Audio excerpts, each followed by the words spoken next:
जादुई मटका। सुखपुर नाम का एक गांव था। उस गांव में एक किराने की दुकान थी जिसके मालिक का नाम था सीताराम। सीताराम बहुत दयालु और अच्छा इंसान था। वो जब भी किसी को जरूरत पड़े तो मदद के लिए तत्पर रहता था। परंतु उस गांव में हमेशा सूखा रहता था। उस गांव में वर्ष में सिर्फ एक ही बार बारिश होती थी, इसलिए गांव में पानी की बहुत दिक्कत होती थी।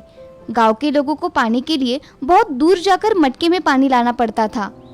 एक बार की बात है, गर्मी का मौसम था। सीताराम अपनी दुकान में बैठा था। एक बूढ़ा इंसान इतनी गर्मी में उसकी दुकान पर आया और बेटे, क्या मुझे थोड़ा पानी मिल सकता है? बहुत प्यास लगी है बेटा। सीताराम के पास एक मटका था जिसमें बहुत मुश्किल से सीताराम ने पानी भरा था। सीताराम ने सोचा, मैंने बहुत मुश्किल से ये पानी का मटका भरा है। अब अगर ये मटका खाली हो गया तो इतनी गर्मी में ये मटका भरने में बहुत दिक्कत होगी। परंतु सीताराम बहुत दयालु था। उसने उस बूढ़े इंसान को पानी दिया। बूढ़े इंसान ने पानी पिया। फिर उस बूढ़े इंसान ने एक और बार पानी मांगा। सीताराम मटके से पानी दे उससे पहले ही उसने पूरा मटका उठाकर सारा पानी पी लिया। सीताराम ये देखता ही रह गया। उस बूढ़े ने सीताराम को कहा, धन्यवाद बेटा, तुमने आज मेरी प्यास बुझाई है। किसी की प्यास बुझाना बड़े पुण्य का काम है बेटा, इसलिए भगवान तुम्हारा भला करेगा। ऐसा कहकर वो बूढ़ा इंसान चला गया। थोड़े समय बाद उस गांव के सरपंच विनोद दास आए। उन्होंने सीताराम को कहा, सीताराम, इस पर्ची में मैंने जो सामान लिखा है वो मुझे जल्दी दे दो। आज मेरे घर मेहमान आने वाले हैं। सीताराम ने पर्ची के अनुसार सामान देना शुरू किया। अरे सीताराम, थोड़ा पानी मिलेगा? बहुत प्यास लगी है भाई। सरपंच जी, मटके का पानी खत्म हो गया है, इसलिए मैं आपको पानी नहीं दे सकता। कितना झूठ बोलते हो सीताराम तुम। तुम्हारे पीछे का मटका तो पानी से भरा हुआ है। ये सुनकर जब सीताराम ने पीछे मुड़कर देखा तो वो आश्चर्य में पड़ गया। सीताराम ने सोचा, अभी कुछ देर पहले तो बूढ़े इंसान ने पूरा पानी खत्म किया था, तो अचानक ये क्या हो गया? उसने मजाक का बहाना कर विनोद दास को पानी दिया। पानी पीकर विनोद दास चले गए। विनोद दास के चले जाने के बाद सीताराम ने मटके को देखा तो वो मटका फिर से भर गया था। सीताराम को लगा कि ये जरूर भगवान का चमत्कार है। फिर उसने भी मटके से पानी पिया। मटका फिर से पानी से भर गया। सीताराम ये सब देख बहुत खुश हो गया। थोड़ी समय बाद सरपंच दौड़ते हुए उसके पास आया और उसके साथ उसकी बीमार एक लड़की भी आई थी जो कई हफ्तों से बीमार थी। सरपंच बोला, सीताराम, मेरी बेटी को अभी इस वक्त मटके का पानी दे दो। आश्चर्य से सीताराम बोला, ऐसा क्यों सरपंच जी? अरे सीताराम, मेरा पैर एक एक्सीडेंट में टूट गया था, जो सब दवाई लेने के बाद भी ठीक नहीं हो पा रहा था। परंतु तुम्हारे मटके का पानी मैंने जैसे ही पिया, मेरा पैर पहले की तरह हो गया। इसलिए मुझे तुम्हारे मटके का पानी दे दो भाई, जिससे मैं अपनी बेटी को ठीक कर सकूं। सीताराम ने ठीक ऐसा ही किया। मटके का पानी पीकर सरपंच की बेटी भी ठीक हो गई। ये देखकर सीताराम खुशी के मारे झूम उठा। पूरे गांव में ये बात फैल गई। सीताराम ने सोचा कि लगता है वो बूढ़ा इंसान भगवान का फरिश्ता होगा और उसी वजह से ये साधारण सा मटका जादुई मटका बन गया है। अब सीताराम की दुकान के बाहर लोगों की लाइन लगने लगी। सब अपनी अपनी बीमारियां ठीक करने के लिए सीताराम के पास आने लगे। सीताराम उनका इलाज मुफ्त में करने लगा क्योंकि उसे लोगों की सेवा करने में आनंद आता था। फिर भी लोग सीताराम को कुछ न कुछ देकर जाते थे। सीताराम कुछ ही दिनों में धनवान हो गया। एक दिन फिर से एक बूढ़ा इंसान सीताराम की दुकान पर आया और उसने सीताराम से पानी मांगा। सीताराम उसको पानी दे उससे पहले कई सैनिक उसके पास आए और सीताराम को कहा कि नहीं नहीं, जल्द से जल्द हमारे साथ चलो। रानी जी बहुत बीमार है, इसलिए उनको तुम्हारे मटके का पानी चाहिए। तभी सीताराम ने सैनिकों से कहा, जनाब, सिर्फ 2 मिनट रुक जाइए, मैं इस बूढ़े इंसान को पानी दे दूं। नहीं, तुम अभी हमारे साथ चलो। राजा रानी के ठीक हो जाने पर तुम्हें बहुत सारा धन देंगे। सीताराम लालच में आ गया और उस बूढ़े इंसान को पानी दिए बिना ही चला गया। जब वो मटका लेकर महल पहुंचा तो मटके में देखा तो पानी ही नहीं था। सीताराम बड़े आश्चर्य में पड़ गया। राजा ने उसे रानी को ठीक करने को कहा। तब उसने कहा कि महाराज, ये अचानक क्या हुआ? मटके में पानी ही नहीं है। राजा बहुत क्रोध में आ गए और धक्के मारकर सीताराम को राजमहल से निकाल दिया। राजमहल से निकलने के बाद सीताराम सोच में पड़ गया। लगता है वो बूढ़ा इंसान वही फरिश्ता होगा जो पहले मेरी दुकान पर आया था। मैंने आज उसको पानी दिए बिना ही धन के लालच में राजमहल चला गया। ये सब उसी का नतीजा है। सीताराम को बड़ी आत्मग्लानि हुई और उसने मटके की वजह से कमाया हुआ सारा धन मिलाकर एक पाइपलाइन बनाई जो गांव से दूर स्थित तालाब और गांव को जोड़ती थी। उस पाइप के जरिए गांव में अब पानी आने लगा, जिससे किसी को भी अब गांव से दूर तालाब में पानी भरने ना जाना पड़े और ना कोई भी व्यक्ति गांव में प्यासा रहे। देखा दोस्तों, हम जिंदगी में चाहे कितने भी सफल हो जाएं, हमें अपना वो स्वभाव नहीं छोड़ना चाहिए जिससे हम इतने सफल हुए हैं। बहुत समय पहले की बात है। एक बड़ा मेहनती किसान था। उस बार उसकी फसल भी बड़ी अच्छी हुई थी। आखिरकार मेरी मेहनत सफल हुई। उसने शहर की मंडी में काफी अच्छे मुनाफे से फसल बेची। 300 सोने की मुहरे। इस मोटी रकम के बारे में मैं किसी को नहीं बताऊंगा।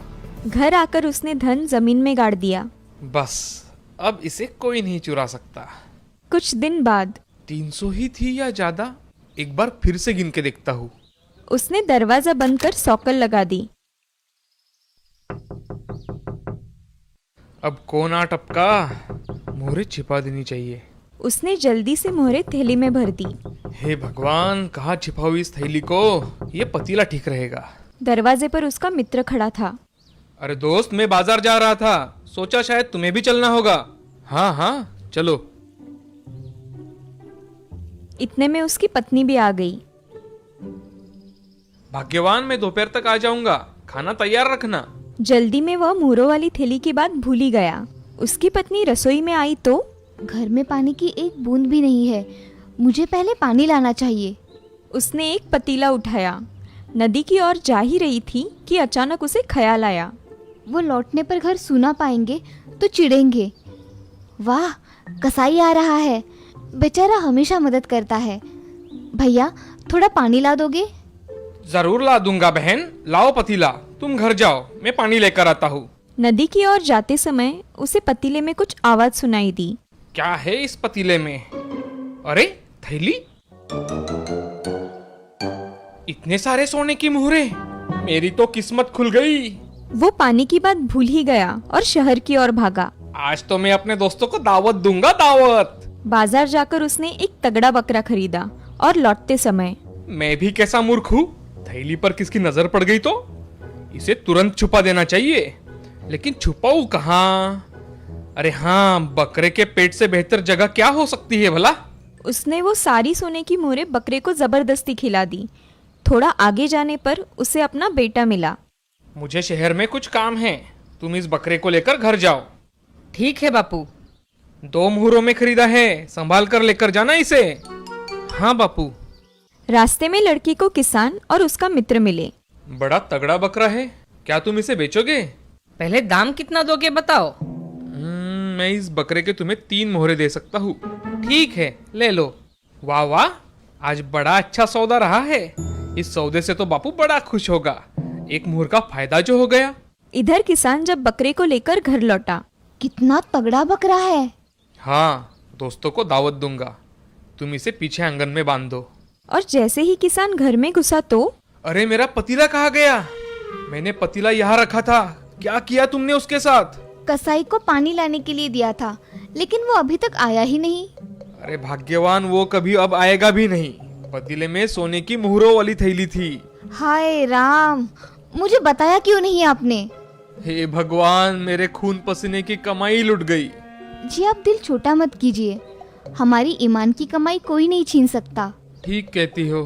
चलो बकरे की बलि देकर भगवान से न्याय की दुआ मांगते हैं। दूसरे ही पल वह रसोई में दौड़ता हुआ आया। बड़े खुश हो? क्या माजरा है?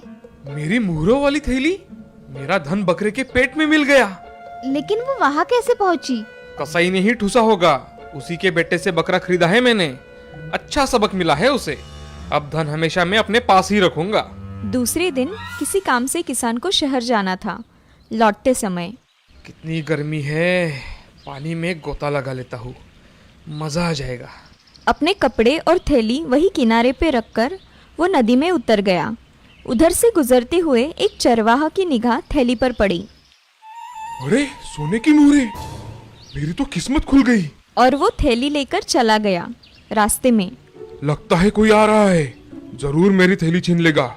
मुझे इसे कहीं छुपा देना चाहिए। उसने थैली कुएं में फेंक दी। इसे बाद में आकर ले जाऊंगा। इधर किसान तरोताजा होकर बाहर निकला। हाँ, मजा आ गया। अब जल्दी घर चलना चाहिए। अरे मेरी मुहरों वाली थैली कहाँ गई? हे भगवान, मैंने फिर से धन गवा दिया।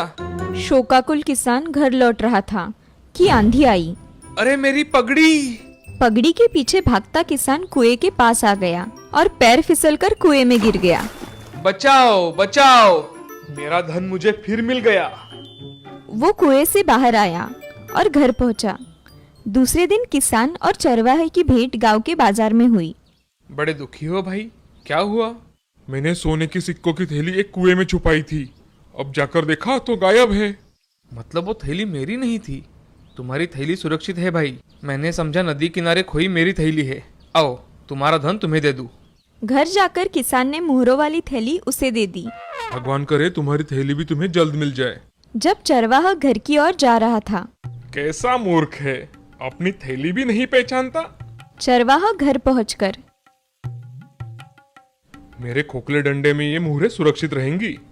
चरवाहा सारी सोने की मुहरें उस खोखले डंडे में डाल देता है और दूसरे दिन नदी किनारे टहलते समय वो फिसल गया और डंडा भी पानी में जा गिरा। इसके पहले कि वो डंडा पकड़े, एक जबरदस्त लहर उस डंडे को बहा ले गई। दूसरे किनारे पर किसान नहा रहा था, तभी उसे वो डंडा उसकी ओर आता दिखाई दिया।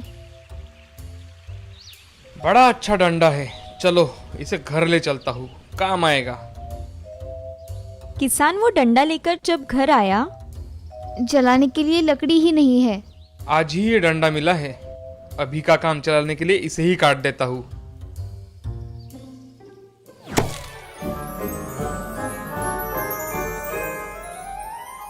अरे मेरी मुहरें! मैंने 3 बार मेरी मुहरें खोई और तीनों बार मुझे मेरी मुहरें वापस मिल गई।